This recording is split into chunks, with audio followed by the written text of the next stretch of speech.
Simbora, 2, 3.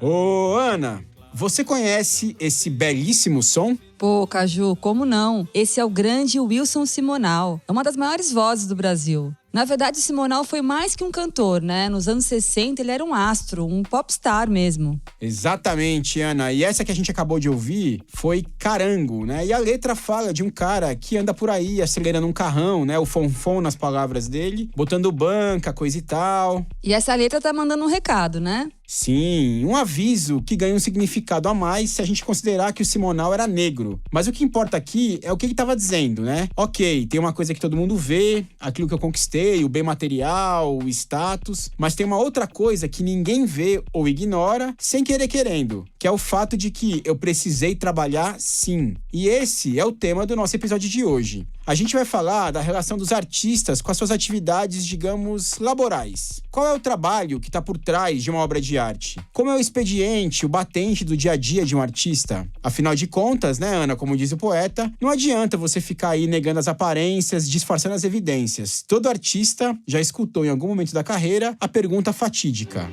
escuta, você também trabalha ou é só artista mesmo? Nossa, que sacanagem essa pergunta, né, gente? E olha, pro episódio de hoje, a gente falou com vários artistas, inclusive com um dos filhos do próprio Simonal, pra entender como se dá na prática o trabalho deles. E também pra entender que lugar essa galera ocupa nesse estágio atual do capitalismo, em que arte e mercado estão totalmente juntos e misturados. É só pensar aqui na aura de obra de arte que qualquer produto de sucesso precisa ter hoje em dia, né? De celular a sabonete. E a gente ouviu músico, escritor, roteirista, artista plástico. É muito caro e é muito cruel, porque existe essa ideia muito triste do amor pela arte, né? De que quando você trabalha com a arte, você faz isso por amor. A arte tá ligada a essa ideia de pessoas que têm tempo são ricas, ou pessoas que têm tempo são vagabundas, que não querem ir trabalhar, né? Sempre um dos opostos, né? Ou a pessoa é rica, ou ela é vagabunda e não quer ir trabalhar. Honestamente, desde que eu estou por gente, eu sempre pensei assim: escrever é sentar e trabalhar, é 1% de inspiração e 99% de transpiração. E ao longo das conversas com esse pessoal todo, uma das questões mais levantadas foi que é uma raridade alguém conseguir se sustentar só do trabalho com arte. É por isso que boa parte dos artistas tem um segundo turno para pagar as contas. E aí o pessoal ganha vida dando aula, fazendo publicidade, enfim, varia muito. O que não varia é a necessidade dos dois empregos. Pô, que nem o Julius, né? O pai do Chris, daquela série que eu particularmente adoro, Ana. Todo Mundo Odeia o Chris, já assistiu? Nossa, eu também adoro essa série. O Julius é, sem dúvida, um dos maiores ícones da dupla jornada da história da humanidade, né? Se bobear, até quem não assiste Todo Mundo Odeia o Chris sabe que o Julius tem 2 empregos, né? Como gosta de frisar o tempo inteiro a mulher dele, a Rochelle, naqueles rompantes de ostentação engraçadíssimos que ela dá. Pra que gritar? Eu não aturo isso. Meu marido tem 2 empregos, eu não tenho que ficar aqui. Agora, voltando ao tema desse episódio, a gente não pode nunca esquecer de um dado essencial. O mercado da arte é um dos que operam naquele esquema do winner take all, né? Para usar uma das minhas habituais expressões em inglês, viu, Ana? Traduzindo, o vencedor leva tudo. E esse pacote inclui prestígio, fama e algum ou muito dinheiro. E o meio da arte é um ambiente bem competitivo. Também por causa disso, os artistas acabam acumulando a função de gestor da própria carreira. E não é pouco tempo que essa galera investe escrevendo projeto em edital, buscando patrocínio. Pode crer, Ana. Mas, antes da gente entrar de vez nesse tema, a gente tem que rodar a vinheta. Bora! Então, seja bem-vinda, seja bem-vindo ao Trabalheira, um podcast da Rádio Batente. Eu sou a Ana Aranha. E eu sou o Carlos Juliano Barros, o Caju. A Rádio Batente é a central de podcasts da Repórter Brasil. A gente está nas principais plataformas de áudio. E fica aqui um convite para você visitar nosso site. Lá dá para conferir os textos, os roteiros e as referências que a gente cita nos episódios. Então acessa repórterbrasil.org.br/Rádio Batente.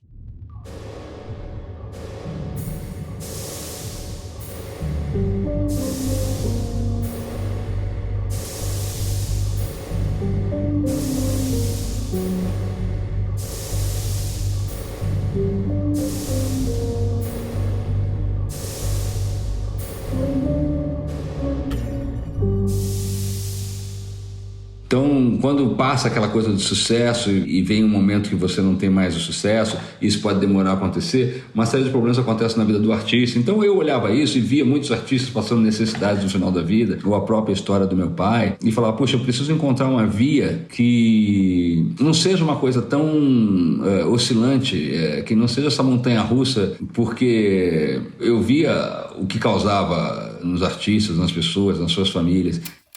Pra quem não reconheceu a voz, esse aí é o Simoninha, filho do Wilson Simonal. E desde cedo me interessei também pela publicidade. Eu falei, poxa, aqui é um caminho que eu posso desenvolver a minha criatividade e posso também me sustentar e, ao mesmo tempo, investir na minha carreira. Sem depender tanto, enfim, se uma gravadora vai me querer ou não e tal. Além de cantor, o Simoninha tem uma produtora que faz jingles, trilha para cinema e outras cositas más. O sócio dele, aliás, é o Jair Oliveira, o Jairzinho, que é também filho do Jair Rodrigues. Além de tocarem nos trabalhos autorais e artísticos, o Jairzinho e o Simoninha têm essa longa parceria no mercado publicitário. Bom, mas a gente abriu com esse verso da música do Simonal, né, que diz: "Ninguém sabe o duro que dei". E isso me fez pensar numa coisa. Obviamente, é impossível calcular na ponta do lápis o quanto de trabalho alguém precisa para estrumbar nas paradas de sucesso. Mas tem um cara que já fez uma conta que dá uma pista do tamanho dessa encrenca. E a matemática prova que só talento não é suficiente para fazer alguém bombar. Tô falando do Malcolm Gladwell, um escritor, jornalista e palestrante americano que escreveu o best-seller Foras de Série, Outliers. Ah, é nesse livro que ele fala do tal número mágico para verdadeira excelência, não é isso, Ana? Exatamente, é isso mesmo. E esse número é 10.000 horas. O que ele quer dizer com isso? Que para você começar a ser bom em alguma coisa, você tem que se dedicar a essa coisa por pelo menos 10.000 horas. Na verdade, o Malcolm Gladwell fala que esse número mágico serve para qualquer atividade, não só para a arte. Inclusive, ele entrevista um neurologista que diz que essa tal cifra das 10.000 horas se repete em inúmeros estudos feitos com gente de vários campos. Vale para compositor, jogador de basquete, escritor, esquiador, pianista e até para jogador de xadrez. Mas pode parcelar essas 10.000 horas aí em suaves prestações, Ana? Pode sim. Se você dividir isso aí em 10 anos, tem que praticar mais ou menos 3 horas por dia, ou 20 horas por semana,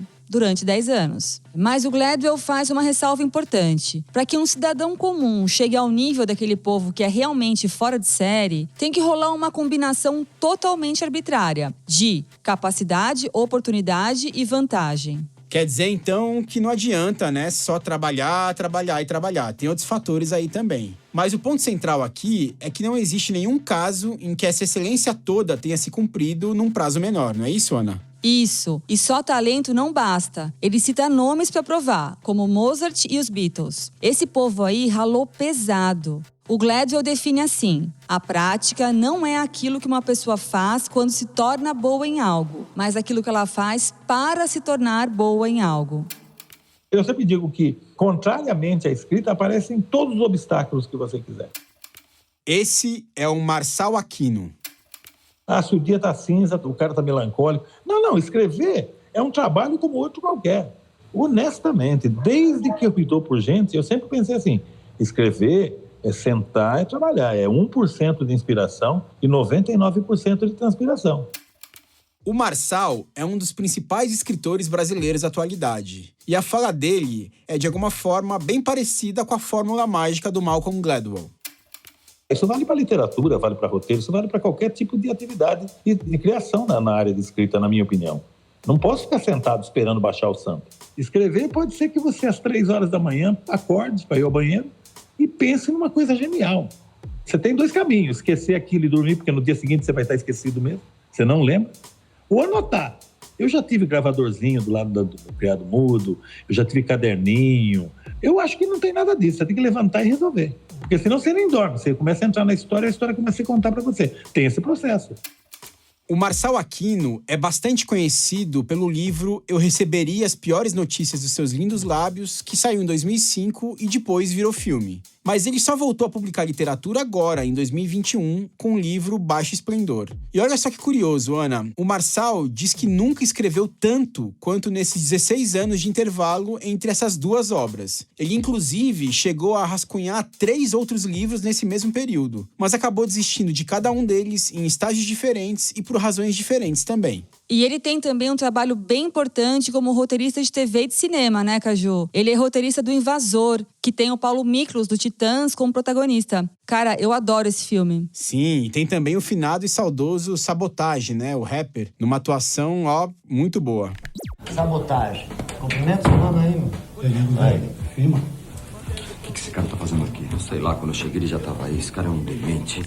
Além do Invasor, o Marçal Aquino fez o roteiro de outro sucesso, O Cheiro do Ralo, que é um filmaço. E também escreveu muitas séries de TV, como A Carcereiros. Aliás, é com roteiro para TV que ele paga as contas. O Marçal é funcionário da Globo há 13 anos e batalha na frente do computador todo santo dia, sempre em parceria com o Fernando Bonassi. Às 9 horas da manhã, a gente toma um café e começa a conversar. E a gente começa a escavar. Há dificuldade? Há dificuldade. Por ser um campo artístico, às vezes você esbarra em obstáculo.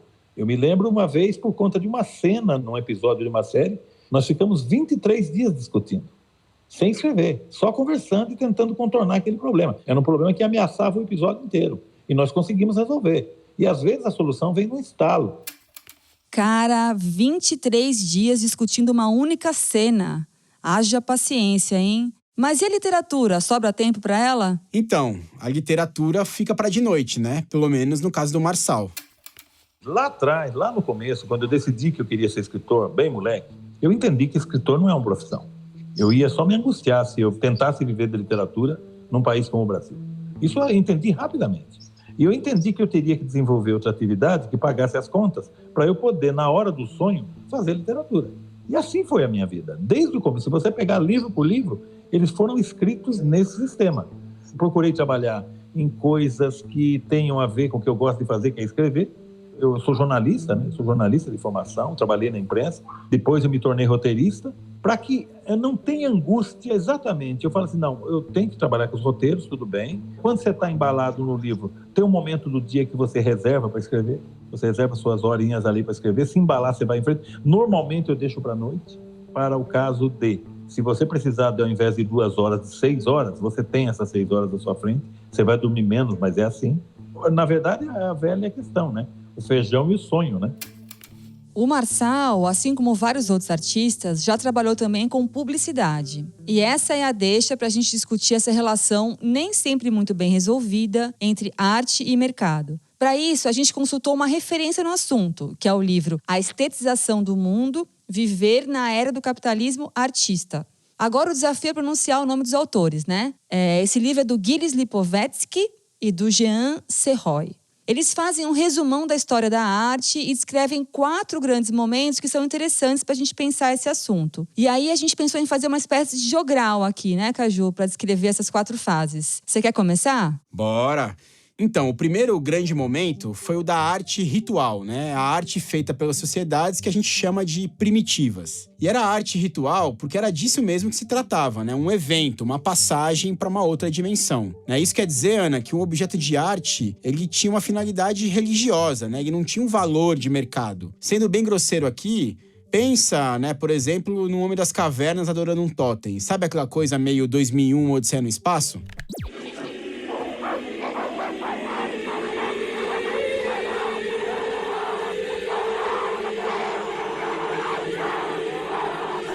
O segundo modelo é o da arte aristocrática. Lembra das aulas de história? Então, é a arte do Renascimento da Idade Média. Antes dessa fase, o artesão era artista e o artista era artesão. Mas aí a grana começa a entrar. Os aristocratas, os monarcas, enfim, o povo da corte passa a bancar os artistas. Exatamente, Ana. E é nessa época que surge a figura do mecenas, né? O benfeitor das artes, uma expressão que ainda hoje é muito utilizada. Mas vamos pular agora para o terceiro modelo, né? O período da arte da era moderna do Ocidente, né? Esse período começa depois da Revolução Industrial, né? Com a criação de um circuito artístico propriamente dito. E aí eu tô falando do surgimento dos museus, das galerias, dos teatros e também também dos críticos de arte, né? Aquela galera que define o que é e o que não é arte com A maiúsculo. E é nessa época também, né, que em oposição a isso, aparece o espírito da arte revolucionária, né? Aquela arte que despreza o dinheiro, que torce o nariz para a chamada indústria cultural e que quer, em última instância, mudar o mundo. Bom, e agora, finalmente aterrissando aqui no nosso momento atual, o quarto modelo é o da arte para o mercado. Os autores do livro chamam esse estágio de capitalismo artista ou capitalismo criativo. Quer dizer, não dá mais para separar a necessidade de consumir um produto da necessidade de usar esse mesmo produto para se expressar esteticamente. Sabe aquela expressão da gourmetização? É mais ou menos por aí. O cabeleireiro vira hair designer, o cozinheiro vira chefe criador de sabores. Hoje em dia, qualquer serviço, qualquer produto precisa ter um componente de sedução. Sabe aquela coisa do você não vai apenas jantar uma comida gostosa, você vai viver uma experiência. O iPhone, por exemplo. O iPhone não pode ser apenas um telefone com um microcomputador. Ele se vende como uma ferramenta de criatividade, de inovação, de status e até de identidade. E aí, com o iPhone na mão, qualquer pessoa vira um fotógrafo, um artista, né? Tá aí um Instagram para provar. Exato, Ana. E esse casamento entre arte e mercado traz consequências muito práticas, né, pro trabalho dos artistas no dia a dia. Inclusive, tem gente que defende a tese de que o artista precisa atuar como, presta atenção na palavra, empreendedor. É o caso da Jane Aparecida Marques, né, professora da USP, que atua na área de comunicação e marketing e coordena um mestrado profissional em empreendedorismo. Eu tive a oportunidade numa aula recente para gestores culturais. E aí eu comecei a falar da questão de mercado. Alguns se assustaram. E veja, eu estou falando de gestores culturais muito jovens, na faixa de 20, 30 anos. Eu falei, gente, vocês fazem parte desse mercado. Isso é mercado também. E assim, é inacreditável como algumas pessoas ainda se assustam com os termos. Nessa perspectiva, a gente também tem que entender que artistas, hoje também considerados e denominados muito como criativos, que esses criativos ou artistas, eles também têm muita necessidade de se sentirem parte desse ambiente. O artista ou o criativo hoje, ele não pode estar à margem também das questões da própria circulação do que ele está produzindo. Então, ninguém está fazendo ou produzindo arte e espera viver disso de forma, como um diletantismo. As pessoas criativas ou artistas também precisam sobreviver. E sobreviver nesse ambiente capitalista significa comercializar, significa disseminar seu trabalho e ele ser remunerado por isso.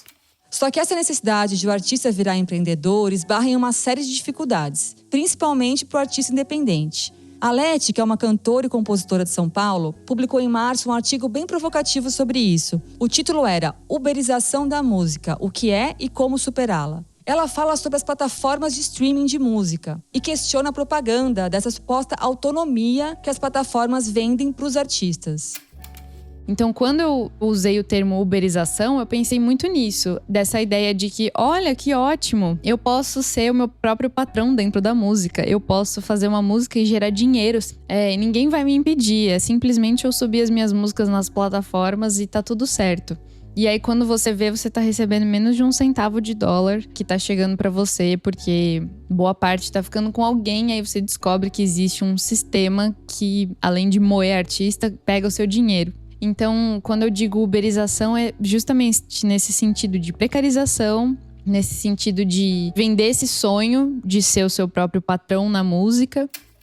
Menos de 1 centavo por reprodução. Já pensou no que isso significa para um artista em início de carreira? E a Leti cita uma pesquisa que foi divulgada pela Rolling Stone americana no ano passado. A pesquisa apontou que mais de 90% das músicas tocadas nas plataformas de streaming são feitas por apenas 1% dos artistas. É uma concentração muito impressionante. Então, será que as plataformas são mesmo uma vitrine para os novos artistas? Olha, Ana, eu acho que elas até podem ser uma alternativa àquele esquema antigo da rádio e da gravadora, né? Que também era cheio de problemas. Sim, mas a verdade é que é difícil demais para os artistas em começo de carreira que suas músicas sejam realmente ouvidas pelo público. Sim, fato. Agora, o músico e compositor Felipe Bemol levanta uma outra questão bem importante, né? Aquele mito de que o artista trabalha por prazer. E como esse discurso fantasioso acaba desvalorizando o trabalho do próprio artista.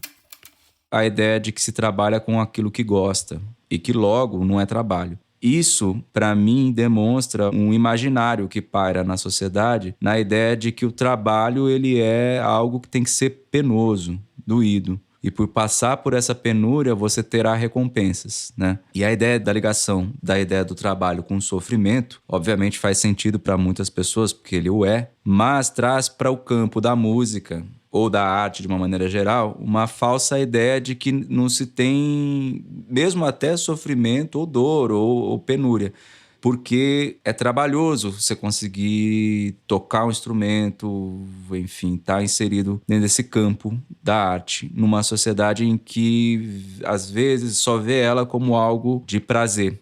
E ela não estou dizendo que ela não seja, mas é que o fato de enxergar isso como já sendo o bônus, nessa ideia de trabalho, socialmente a gente acaba tendo uma desvalorização do nosso ofício. Não todos, né? Mas, enfim, uma grande parte acaba passando por isso. Numa ideia de que você não precisa de recompensa, porque sua recompensa já é o seu próprio ofício de fazer arte, que você é feliz fazendo isso.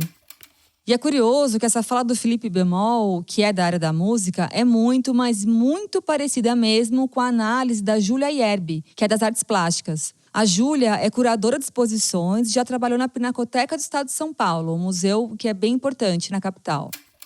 É possível que um artista vivo não receba para participar de uma exposição, porque existe essa ideia de que o capital simbólico da exposição já é um tipo de remuneração, que é uma estrutura bastante cruel do mundo da arte, pensando que, uma vez que esse artista ele tem obras expostas na exposição, a obra dele vai valorizar, principalmente se é uma instituição de renome. E essas obras se valorizando, ele vai vender mais obra, etc.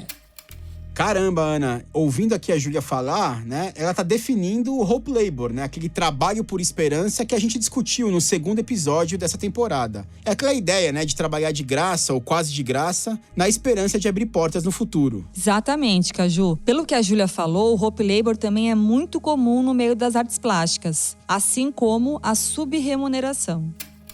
Quando as exposições são remuneradas, é comum que exista o que é chamado fee do artista, que aí é uma coisa que a instituição define, né? Isso é uma coisa um pouco complicada, porque a maioria das instituições de renome são instituições públicas, então são preços meio que estándares, eu diria.